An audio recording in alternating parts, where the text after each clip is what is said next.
Olá, sejam todos muito bem-vindos. Qual que é a ideia hoje? Vamos conversar, vamos conversar sobre como empreender no mercado de perícia elétrica investindo R$ 0. Será que é possível? Essa é uma dúvida e uma coisa que muitas pessoas comentam comigo. Pô, Daniel, cara, eu quero começar a empreender, mas eu não tenho dinheiro agora. O que que eu faço? Por onde eu começo? Qual que é a melhor opção? Quais são os serviços que eu posso começar sem gastar nada nesse momento? E a minha ideia é trazer para vocês aqui um entendimento com base nesses 10 anos de experiência empreendendo no mercado de perícia elétrica, tirando um pouco aquela visão CLT que eu tinha quando eu era concursado, porque muitas vezes nós começamos a empreender, mas ainda carregamos aquela visão CLT e isso demora muito tempo para que a gente possa se desprender disso, tá? Então muitas vezes a gente está empreendendo há 5, 10 e algumas pessoas até 15, 20 anos e ainda tem uma mentalidade muito CLT. Obviamente que empreender é totalmente diferente em termos de padrão de pensamento, em termos de risco que você acaba assumindo, quando você tem um emprego formal, onde você não se preocupa com outras coisas, tá? Quando você é funcionário, a forma de pensar é diferente da forma que você precisa ter ao empreender. A sua capacidade de assumir mais risco precisa aumentar. E a grande questão é que quando nós falamos sobre empreender sem investir nada, é muito importante compreender que o retorno do investimento tende a ser muito pequeno, porque o retorno sobre o investimento ele é proporcional ao investimento que nós fazemos. Então, se nós queremos começar algo novo sem investir em nada, a chance ou a probabilidade de ter um retorno muito menor do que comparado quando você investe em algo, é obviamente que isso tende a acontecer. Mas vamos lá, vamos pensar o seguinte, vamos modelar um cenário. Daniel, eu não tenho dinheiro agora. Eu entendi que ao longo do tempo eu preciso começar a investir mais no negócio para que ele possa crescer. Só que me dá um norte sobre por onde eu posso começar nessa área de perícia elétrica, judicial e extrajudicial, gastando muito pouco ou quase nada ou nada, R$ 0. Vamos entender um pouquinho sobre os serviços. Dentro do universo da perícia elétrica, vamos pegar uma outra visão aqui. Dentro desse universo da perícia elétrica, nós temos algumas possibilidades, tá? Uma possibilidade é a de trabalhar com a perícia judicial.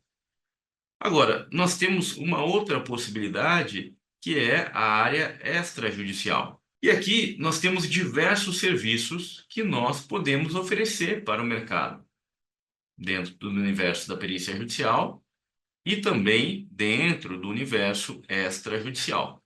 Só que algumas coisas, obviamente, vão fazer com que nós tenhamos que ter alguns investimentos maiores que outros. Então, por exemplo, esse serviço aqui pode ser que você tenha que investir nessa fase inicial isso.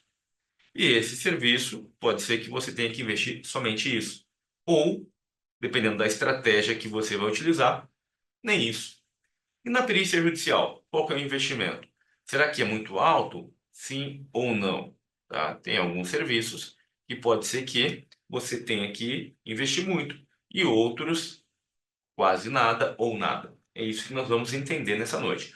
Por onde começar nessa área de perícia elétrica, investindo zero ou quase nada, ok? Então nós vamos começar a colocar um foco aqui na perícia judicial, perfeito?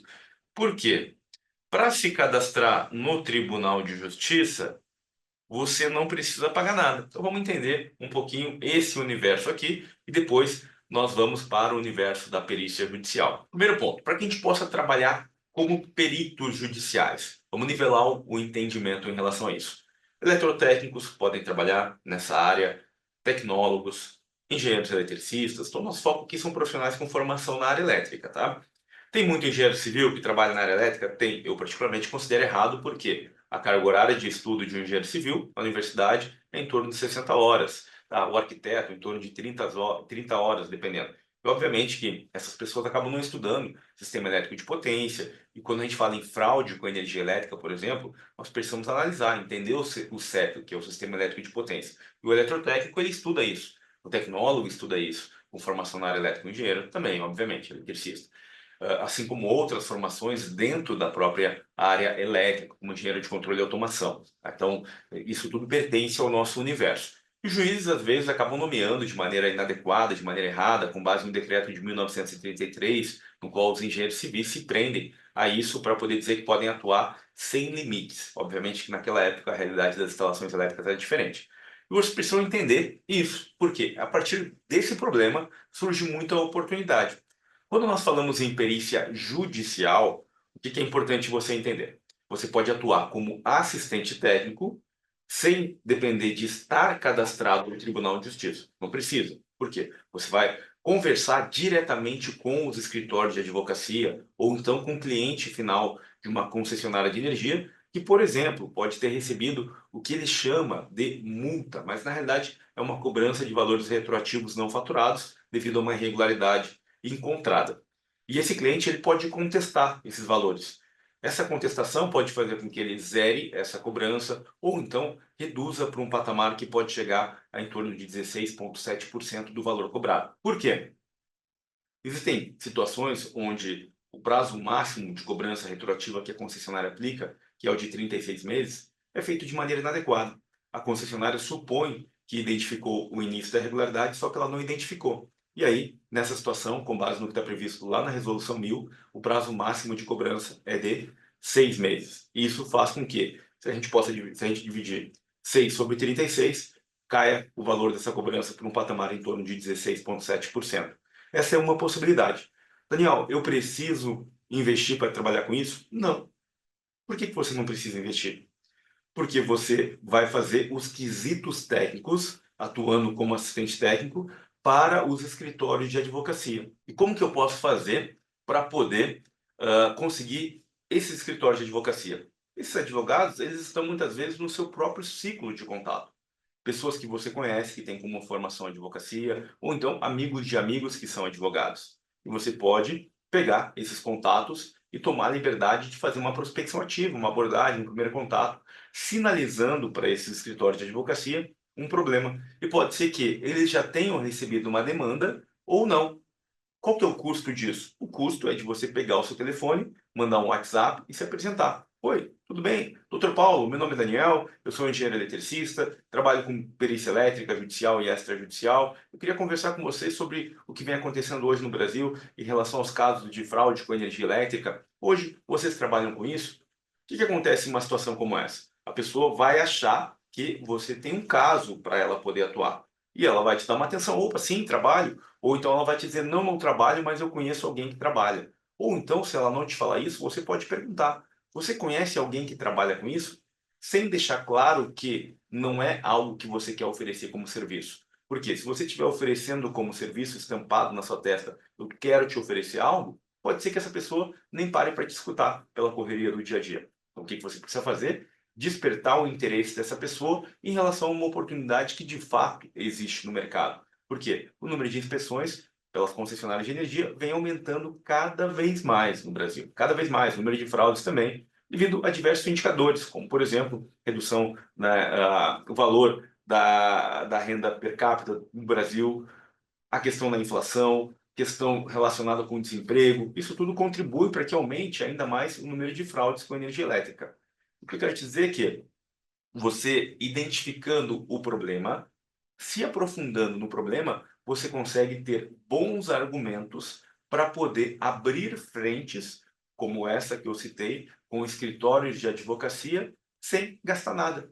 Simplesmente com uma conversa. Ah, Daniel, mas aí eu vou gastar meu tempo. Bom, aí é uma outra questão. Se a sua mentalidade é, eu não quero investir dinheiro e eu não quero gastar tempo sem entender que isso é um investimento, tá? Sem que tenha que ter desembolso, aí vale a pena trabalhar como CLT, porque não é para você essa parte de empreender. Para empreender, obviamente que você precisa olhar a parte comercial, a parte do marketing, que envolve a atração de pessoas, você ser visto pelas pessoas em relação ao que você faz. Se você quer empreender e não quer se esforçar em nada, aí acabou tudo que eu tenho para falar daqui para frente, já não vale a pena, vai lá, aproveita o sábado e pensa em como mandar um currículo, ou então em como crescer dentro da empresa que você já trabalha. Não é o caso de vocês aqui, tá? Mas é só uma metáfora, porque às vezes a pessoa tem essa mentalidade, tá? Eu quero, mas eu não quero me esforçar. E aí não vai dar certo. Eu quero, mas eu não quero me esforçar, não dá certo. Então vamos lá, vamos entender dentro dessa lógica, tá? O que eu comentei com vocês? Que existe aqui uma área dentro da perícia judicial, que é uma área relacionada à fraude com energia elétrica. É um exemplo. tá? Então, aqui nós temos perícia de consumo de energia. Dentro desse universo da perícia de consumo de energia, o que vocês têm como possibilidade? Uma atuação como assistente técnico ou então uma atuação como peritas judiciais. O que eu acabei de explicar? Que para que vocês possam trabalhar como assistente técnico, vocês não precisam investir em nada, ok? Investimento zero em dinheiro. Não precisa colocar dinheiro para trabalhar como assistente técnico. Por quê? Vocês vão fazer uma atividade que está relacionada com algo que você pode ter clientes em diversos estados do Brasil. Eu tenho clientes em diversos estados do Brasil, atuando como assistente técnico. Daniel, mas o que eu faço como assistente técnico? Primeiro ponto é entender que nós estamos falando, nesse caso, de um tipo de perícia judicial relacionado à perícia de consumo de energia. Uma área que tem muita demanda, talvez a que tenha mais demanda no Brasil hoje. Tá? Quando o juiz precisa de um profissional da área elétrica, quando se trata de um problema, melhor dizendo, que envolve a área elétrica. Nesses casos, nós vamos ter sempre um perito judicial e temos um autor e um réu no processo. O autor e o réu, a concessionária pode exercer o papel, às vezes, de autora ou então de ré, tá? A concessionária de energia. E o cliente da concessionária, a mesma coisa. Por vezes, ele pode ser o autor e, por vezes, ele pode ser o réu.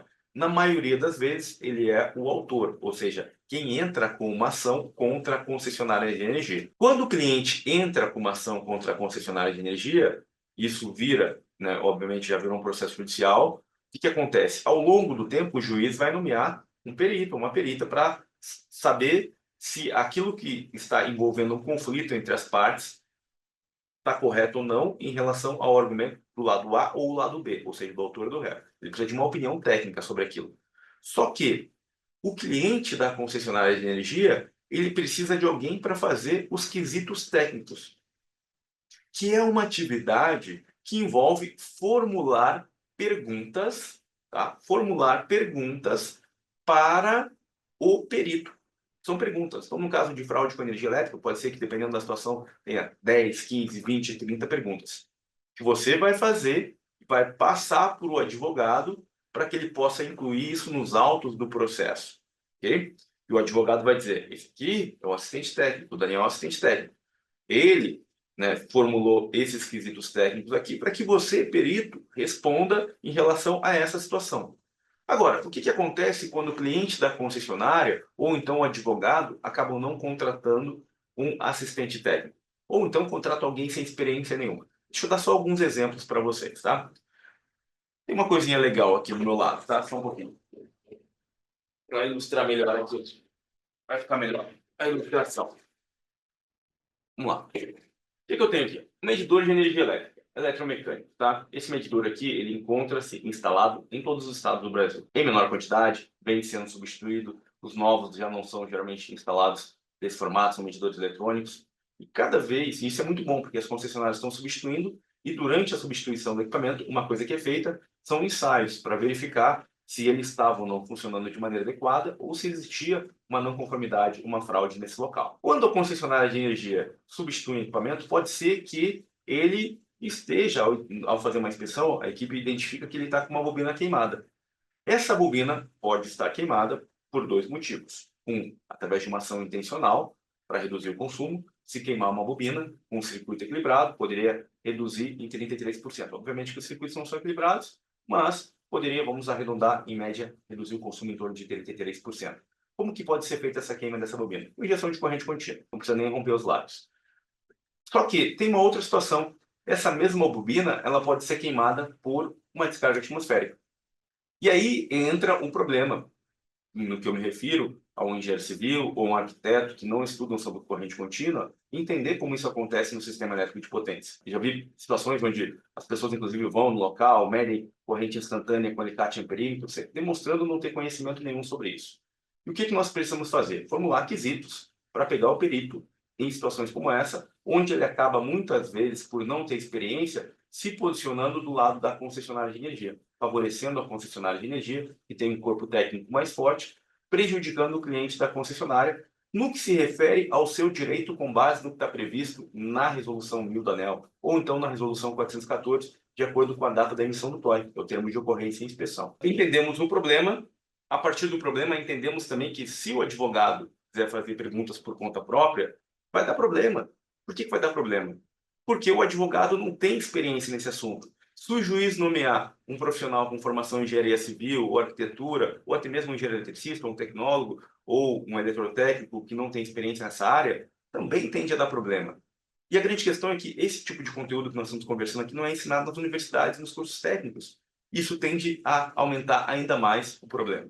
Ou seja, as pessoas saem das universidades e dos cursos técnicos sem saber fazer um relatório técnico, sem saber fazer um laudo técnico, sem conseguir ter uma análise fria mais ampliada sobre o problema. Porque na universidade e nos cursos técnicos nós não fomos ensinados a focar tanto no problema. E sim, a partir de um determinado momento, já tendo a compreensão, né, superficial do que precisa ser feito ou do problema a ser resolvido, de maneira encurtada e não de maneira ampliada. Eu estou falando para vocês quando nós ampliamos a visão sobre o problema, nós conseguimos identificar a oportunidade sem ter que gastar dinheiro. Por quê? Você conversou com o advogado, conversou com o cliente da concessionária que procurou vocês, por exemplo. E hoje ele chegou para vocês e falou: Daniel, eu recebi uma multa aqui da concessionária e o valor é 10 mil, 50 mil. Recentemente eu trabalhei em um caso onde a indústria recebeu uma cobrança retroativa e estava em torno de 7,5 milhões. Trazendo para valores presentes, passaria de 8 milhões de reais. Imaginem, 8 milhões de reais de cobrança retroativa. Quanto que eu cobrei para fazer esse serviço? 37 mil reais. Fiz quesitos técnicos? Obviamente que não, nesse caso. Nesse caso, eu fiz um relatório técnico mostrando todas as não conformidades da concessionária de energia. Que, inclusive, utilizou para fundamentar a resposta dela um equipamento que estava descalibrado há mais de 2 anos. E eles colocaram foto do equipamento, fazendo a medição, só que, considerando a data da medição e a data de calibração do equipamento, e quando ele deveria ser calibrado novamente, já estava vencido há 2 anos. Eu tenho uma aula na Perícia Elétrica Play explicando esse caso, mostrando como foi feita a negociação com o advogado pelo WhatsApp. Estava voltando lá do Rio Grande do Norte, de uma pessoa, fazer um laudo para crédito de CMS naquela região, faz poucas semanas. Voltei, o advogado mandou mensagem, entrei em contato, liguei para ele rapidinho, conversando, falei, estou pegando meu voo agora, e aí passei a proposta para ele. Nessa negociação, como que eu cobrei? Valor, 7,6 milhões, valores atualizados, mais de 8 milhões. Eu falei, cara, eu consigo trabalhar de 2 formas. Tá? Eu faço valor fixo, 37 mil, 50% de entrada. Tá? Ou seja, antes de começar a fazer o serviço, 50%. Tá? E depois, 50%, né, na entrega do relatório técnico. Livre de passagem aérea. Ou seja, passagem aérea por conta do contratante. Então, voltando de uma pessoa, tinha feito uma rota de laudo para crédito SMS. Nessa rota, o faturamento foi de 16.600 em menos de 2 dias de trabalho. Nesse caso, o cliente, o advogado que negociou comigo, olhou e falou, Daniel, ok, inicialmente ele queria fazer com a opção B, que era 10 mil, livre de passagem aérea, mais 1% da performance, ou seja, o resultado que eu fosse entregar para eles, só que isso iria fazer com que eu recebesse esse valor restante só na conclusão do processo, ou seja, isso poderia demandar 1 ano, 2, 3 anos para ser concluído, tá? Uma questão de trabalhar com valor presente e valor futuro, e aí depois eles acabaram optando por pagar os 37 mil. E eu não precisei utilizar equipamento nenhum para fazer isso aqui. Não precisei utilizar equipamento, a negociação foi feita diretamente com o advogado, que passou para a empresa, que optou por me contratar, um serviço em outro estado. Ó, aqui é transferência. Quanto que eu recebi? 18.500 de entrada. Ok? Precisa de equipamento para isso? Não. Tá? O que que precisa? Obviamente, olhar com mais carinho esse universo e entender essa oportunidade, entender o tamanho dessa oportunidade. Por quê? A maioria das pessoas não trabalha como assistente técnico. A maioria dos peritos, eles focam somente se cadastrar no tribunal, ficar esperando ali no cantinho serem nomeados pelo juiz. E aí reclamam às vezes, mas eu não estou sendo nomeado, faz tempo. A pessoa não manda um currículo, não faz um contato periódico. Então, empreender dá trabalho, você tem que buscar visibilidade, tá? Dá mais trabalho do que ser CLT. Quando você é CLT, você chega lá, o teu gerente te fala, olha, fazer isso, isso, isso, isso. Aí você tem alguém que gera a demanda pela área comercial da empresa, você está sentado em uma cadeira, faz o que o teu gerente te manda, isso é muito mais cômodo, tá, do que empreender. Quando você empreende, você, poxa, não tem ninguém na área comercial. Quem vai ter que fazer comercial? Você. Não tem ninguém fazendo marketing. Como que eu faço marketing? Eu mesmo vou ter que fazer, se eu não tenho condição de pagar alguém na fase inicial. Só que para fazer o que eu não tenho condição de pagar, eu vou ter que desenvolver habilidades verticais. Desculpa, horizontais, tá? Habilidades verticais são as habilidades dentro da nossa área técnica. E as habilidades horizontais são o quê? É aquilo que, quando eu não tenho dinheiro para investir, eu vou ter que desenvolver. Então, imagine a seguinte situação. Isso aqui são as habilidades verticais. Isso aqui são as habilidades horizontais. O que eu preciso me desenvolver para poder oferecer serviço? Eu preciso ter conhecimento técnico. Então, isso aqui é conhecimento técnico. Não vou nem discutir esse mérito aqui. Você vai oferecer um serviço, você precisa entender o que você está oferecendo. Daniel, e se eu não entendo qual que é a alternativa? Feche o serviço e depois contrata uma mentoria. Por exemplo, nos casos de fraude com energia elétrica, se você negociar, uma das coisas que eu faço é trabalhar por hora técnica pelo Zoom. Então, trabalho por hora técnica. O que é isso? Eu vendo para outro profissional, ele fechou um serviço, 37 mil. O que ele vai fazer? Ele vai me contratar por hora técnica. Quanto que eu cobro a hora técnica? R$ 750. Vou ajudar o cara a resolver um serviço, por exemplo, uma treta, onde ele negociou 37 mil em 15 horas de trabalho. E vou dizer, cara, minha hora técnica hoje é 750, pretendo aumentar. Por quê? E esse jogo é o que vocês precisam entender, o jogo de possibilidades. Vocês também podem fazer mentoria por hora técnica com o conhecimento que vocês têm. Qual que é o custo disso? É abrir uma câmera, que pode ser uma webcam, a que você vai ter que comprar, ter um computador, ou até mesmo ter celular, e transmitir o seu conhecimento para uma outra pessoa. Percebe? Custo zero, praticamente. Entende? Porque todos vocês que estão aqui têm uma câmera, têm um computador, tá? E podem fazer isso pelo celular, mas vai ficar ruim, obviamente, que precisa ter um computador. Você tá arranhando o carro que não diz uma piriguete. Fechar Você aqui, tá pessoal. arranhando o carro que não Fechou. Ok. Então, o que eu quero dizer para vocês? Que existem múltiplas formas de poder monetizar, e que muitas vezes nós estamos olhando somente para uma coisa. E estamos perdendo a oportunidade de abrir outras frentes em termos de monetização. Isso é uma visão que eu quero passar para vocês no que se refere a investir gastando muito pouco ou quase nada. Vocês podem fechar o serviço, a partir do momento que vocês fecharem o serviço, contratam mentorias, tá, por hora técnica. Nesse contexto aqui, voltando para essa oportunidade, perceberam que esse serviço que foi feito, você poderia fazer sem gastar nada. Nesse caso, como assistente técnico, eu poderia ter feito os quesitos técnicos, ou então, o que aconteceu nesse caso. Então, tem duas possibilidades aqui. Uma possibilidade é fazer o relatório técnico, que foi feito, para contestar o que a concessionária apresentou como cobrança de maneira retroativa, ou então os quesitos técnicos. Quanto que eu cobro para fazer os quesitos técnicos? Começo a partir de R$ 600. Dependendo do valor da causa aqui, pode ser bem mais. Daniel, precisa ter equipamento para fazer isso? Obviamente que não. Os quesitos técnicos são perguntas que eu vou fazer ao analisar o TOI, a planilha de cálculo, a data da carta de contestação, o relatório técnico, caso o medidor tenha sido substituído. Você não vai gastar nada. Você só vai conversar com o escritório de advocacia. Vai dedicar um tempo, fazer o quê? Prospecção. Pega um papel em branco e lista quantos advogados você conhece. Depois, você lista amigos seus que têm uma certa influência e que talvez possam conhecer advogados. E você vai listando. João, você conhece algum advogado? Maria, você conhece algum advogado? Camila, você conhece algum advogado? Ricardo, você conhece algum advogado? Ah, por quê? Cara, eu tenho uma oportunidade aqui muito boa e tem surgido algumas demandas no Brasil e eu precisaria conversar com esse advogado. Você consegue me passar o contato? Vem por indicação. Quando você abre uma porta por indicação, fica mais fácil para negociar. Ah, Daniel, mas eu não sei negociar, então não empreende. Eu não quero aprender. Eu tenho um cara que eu não sei, mas está disposto a aprender. Legal, vamos para cima, tem muito conteúdo aqui que vai te ajudar. Agora, tem a pessoa que não sei e não quero aprender, criou um limite. Se criou esse limite, o meu conselho é, fica fazendo o que você está fazendo. Leva a vida desse jeito, está excelente, não se incomoda com coisas que você não quer aprender. Agora, não sei, mas quero aprender, pô, show de bola, está no lugar certo, tá? Agora vamos aprofundar para essas pessoas. Não vai tentando negociar sem saber o que você vai falar. Porque se você tentar negociar algo que você nem você direito sabe como é, o que vai acontecer? Você não vai conseguir explicar de maneira adequada. E se você não explicar de maneira adequada, o que vai acontecer? Você não vai ter resultado. Se você não tiver resultado, vai vir uma coisinha aqui que vai ser plantada na sua mente.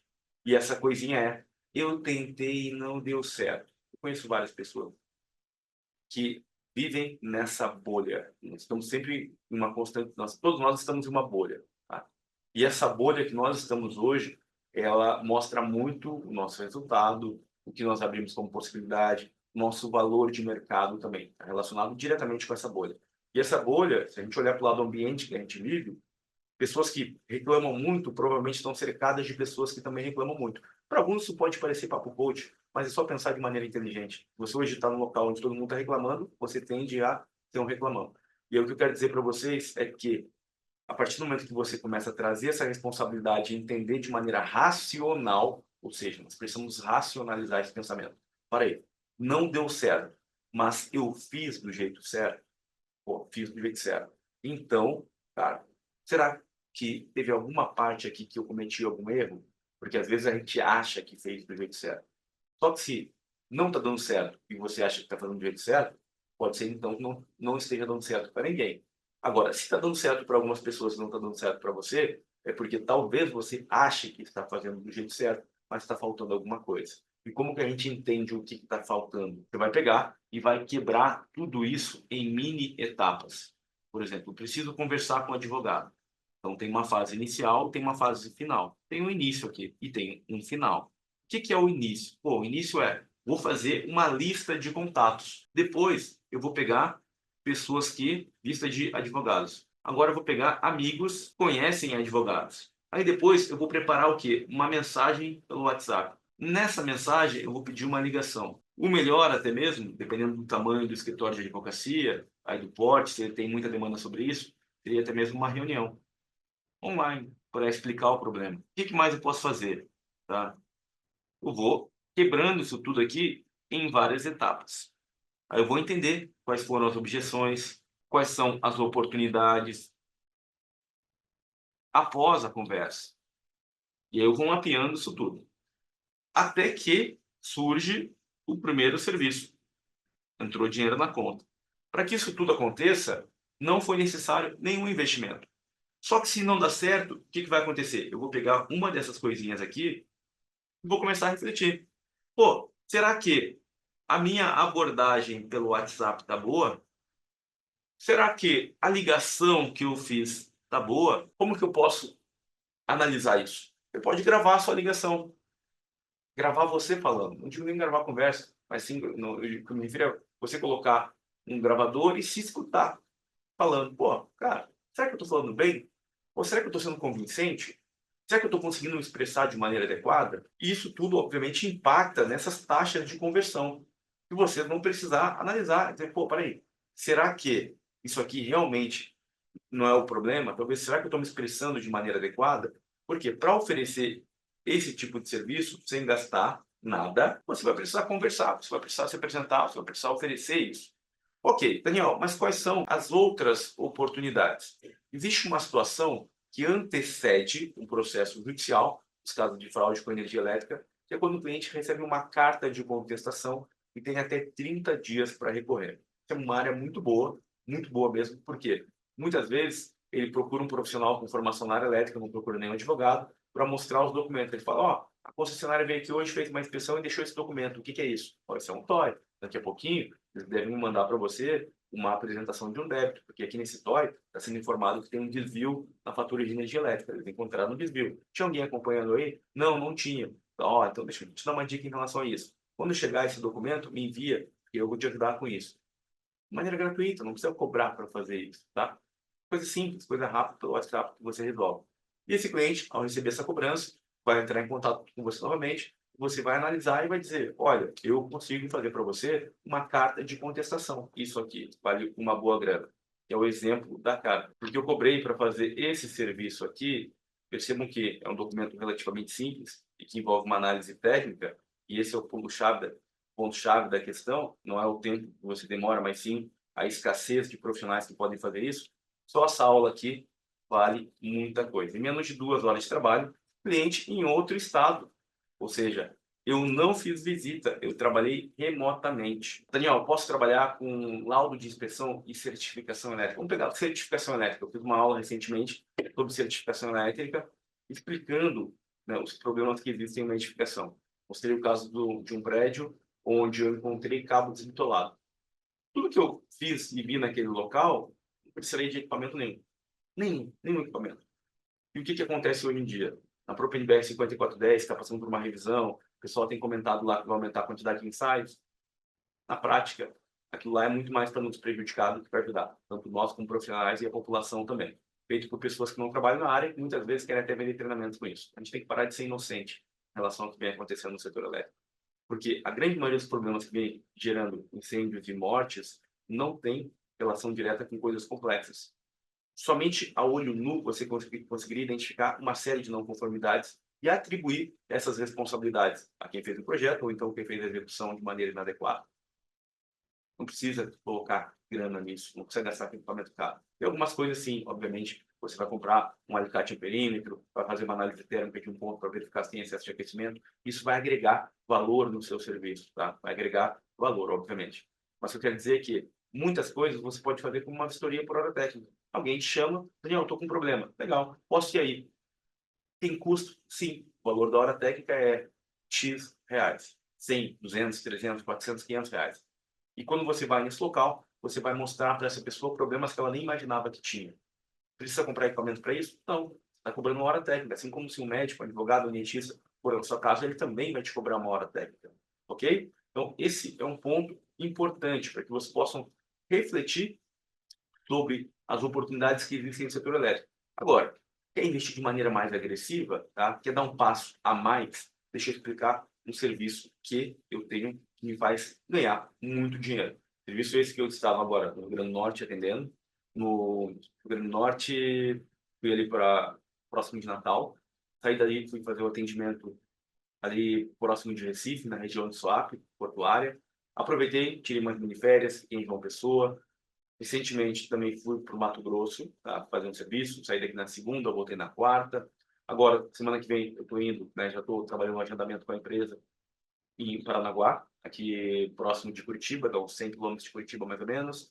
Depois eu estou indo para a região de Londrina, tá, no decorrer. Se tudo der certo na outra semana, já está aprovado o serviço, é só questão de marcar a data e ter a equipe lá também para me apoiar com isso. E depois, em novembro, eu já tenho agendamento para São Paulo. E ontem ainda eu aprovei o serviço em uma outra cidade, que eu não lembro o nome, ali perto de Campinas. Então, eu vou para a região de São Paulo, capital, e também uma outra cidade próximo de Campinas. Esse serviço é feito para indústrias com o objetivo de segmentar o consumo de energia entre a parte produtiva e não produtiva. Só que essas indústrias, geralmente elas vão pedir nota fiscal para você. Então, de nada adianta você querer oferecer um serviço, não quero empurrar para vocês algo, que eu sei que lá na frente as grandes empresas vão pedir para você uma nota fiscal. Dá para trabalhar como autônomo? Dá, mas é um jogo muito pequeno. Dá para trabalhar como MEI? Não, porque o MEI não é uma atividade de um serviço de engenharia. São lidar com pessoas da área contábil. Essa negociação é feita com pessoas da área contábil. Como que é esse serviço, Daniel? Me explica rapidamente. Legal. Vamos lá. Saímos um pouco da bolha do entendi que eu posso começar sem gastar nada, ok? Mas eu entendi também que existem possibilidades que, se eu investir um pouquinho, eu posso ter muita oportunidade. Uma delas é a parte de laudo para crédito de ICMS. Pô, nessa área tem clientes aqui em 12 estados, do RS ao RN, ao Rio Grande do Norte, ok? Como que a gente faz? Pega um avião, pega um voo, tá? Ou pega o carro, se desloca, vai lá, faz atividade de campo. Isso aqui se divide em 3 partes, tá? Uma parte é a comercial, a outra parte é a parte de levantamento de campo e a outra parte é a de elaboração do laudo. Essa parte comercial aqui você pode terceirizar, pagando um valor aqui que pode chegar até 20%, recomendo, tá? Não passe disso. Essa parte do levantamento de campo, você também pode terceirizar, tá? Pagando o valor por dia de trabalho.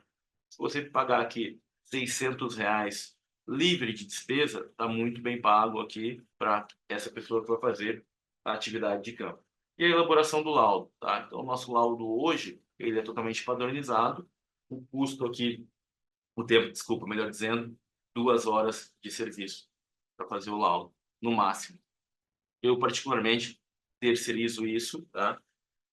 E vocês podem terceirizar pagando o que vocês acharem que é equivalente para 2 horas, perfeito? Então, eu vi, Isaac, eu já abanho para você para a pergunta, tá? Só vou fechar só esse pensamento aqui para vocês. E aí, potencial de ganho. Quando você tem uma situação como essa e passa a atender empresas, indústrias, vou dar só alguns exemplos para vocês. Eu comentei que eu fiz uma rota ali no Rio Grande do Norte, Pernambuco. Ok? Faturamento 16.600 em menos de 2 dias de trabalho. Tem uma rota no Ceará que eu fiz que deu um faturamento de 70 mil em menos de 5 dias de trabalho. Pessoal, estou em aberto aqui para tirar dúvidas. Eu tenho treino na academia agora, daqui a pouquinho, já estou com o pessoal agendado. Então, tenho aí uns 5, 10 minutinhos para a gente poder sanar dúvidas. O que eu posso ajudar vocês em relação a isso? Já aconteceu com você de ter algum problema no medidor de energia causado por harmônicas? Não peguei nenhuma situação assim. Não peguei. Teria que estudar o problema. O que acontece? Existem situações, N tipo de situações que nós vamos nos deparar, só que não vale a pena sair fazendo estudo antes do problema acontecer. Porque a gente começa, às vezes, a criar... Eu cometi esse erro no passado. Eu criei um monte de hipóteses, gastei uma quantidade de hora técnica gigantesca para tentar entender como lidar com aquelas hipóteses, só que muitas delas nunca aconteceram e nunca, talvez, vão acontecer. E aí eu deixei de colocar energia naquilo que trazia resultado. Então, a gente tem uma visão muito técnica, às vezes a gente acaba fugindo de outras coisas que pode fazer, pegar esse mesmo tempo e em outras coisas. Por quê? Quando surgiu o problema, quem vai ter que explicar como é a concessionária. Entende? E aí, nós vamos pegar os argumentos delas, vamos pegar a fonte e vamos estudar em cima disso. Caso a gente venha ser nomeado com uma situação como essa. Além de poder contar com o fabricante, poder fazer outras pesquisas também. Tranquilo. Galho fraco de resolver. A grande questão é entender como lidar com as situações. Beleza? Marcelo, realizar laudos para a indústria é uma boa também? Poxa, Marcelo, muito boa. Eu particularmente, porque qual que é a grande vantagem, principalmente do laudo CMS, tá? É que você pode escalar. Tem muita indústria no Brasil, tá? É mais fácil escalar com laudo para crédito CMS do que escalar com fraude com energia elétrica, por exemplo. Muito mais fácil para escalar. Tem muita indústria. Uma outra coisa, Então, essa é a grande... todos os estados têm esse ICMS? Sim. Tá. Todos? Porque o ICMS ele já vem pago, já vem embutido na fatura de energia elétrica e as indústrias precisam pagar ao vender mercadoria. Ok? Deixa eu ver aqui. Dani, esse trabalho eletrotécnico, sou perita, já sou perita, estou cursando. Não, pode fazer, Dani. Como eletrotécnica, você pode fazer também, não tem problema nenhum. Porque nós vamos trabalhar na parte de baixa tensão. O que o eletrotécnico, a eletrotécnica não pode é, muitas vezes, ultrapassar um projeto, por exemplo, de uma subestação onde tem que dimensionar um transformador com uma potência de 1,5 MVA. Tem como? Entende? É uma limitação. Agora, da mesma forma como o eletrotécnico pode fazer a estimativa de um consumo de... Desculpa, pode fazer um projeto elétrico para um painel dentro de uma indústria, ele também pode estimar o consumo de energia desse painel. Os eletrotécnicos têm muita autonomia nessa parte de fraude. Dentro das concessionárias de energia, quem faz a instalação do medidor, quem faz o cálculo da multa, a maioria dos casos são eletrotécnicos. Os engenheiros estão numa posição mais gerencial. Então, entendam que tem muita oportunidade. Fica dentro de lado essa percepção. Então, existe uma gama gigantesca de oportunidade para o eletrotécnico. Tá? Eu trabalhei muito tempo na Copel como eletrotécnico, 10 anos como eletrotécnico. Não tinha limite. Eu ia para reuniões onde muitos engenheiros faziam ensaio, transformador de 11 MVA, né? Na VEG. Uma vez eu fiz um ensaio com transformador de 11 MVA. Desculpa, 500 kVA com 11 metros de altura. Tá? Então, são equipamentos muito grandes e não tinha limite. Tá? Então, recomendo muito refletirem sobre isso. Beleza? Não, Dani. Pode ficar tranquila, tá? O eletrotécnico tem muita oportunidade. O que nos falta muitas vezes, pessoal, é ter essa visão mais empreendedora dessa área de consultoria. Quando a gente olha mais do alto, por isso que a perícia elétrica plena foi feita justamente para trazer esse olhar com essa conversa mais empreendedora. Tem muito conteúdo lá sobre como aumentar o valor da hora técnica, estratégia de marketing, a parte comercial, essa combinação. Eu, particularmente, terminei a minha faculdade com 35 anos. Trabalhei durante 10 anos como técnico na Copel. E aí, quando eu terminei a faculdade, eu pensei, pô, agora tem que empreender, não dá para ficar aqui. Queria voltar a fazer concurso, estudei durante um tempo, mas eu entendi que aquilo ali estava me impondo um limite, que eu não teria se eu estivesse empreendendo. Grande abraço, fique no grupo, na sequência tem mais conteúdo por lá. Até mais, galera.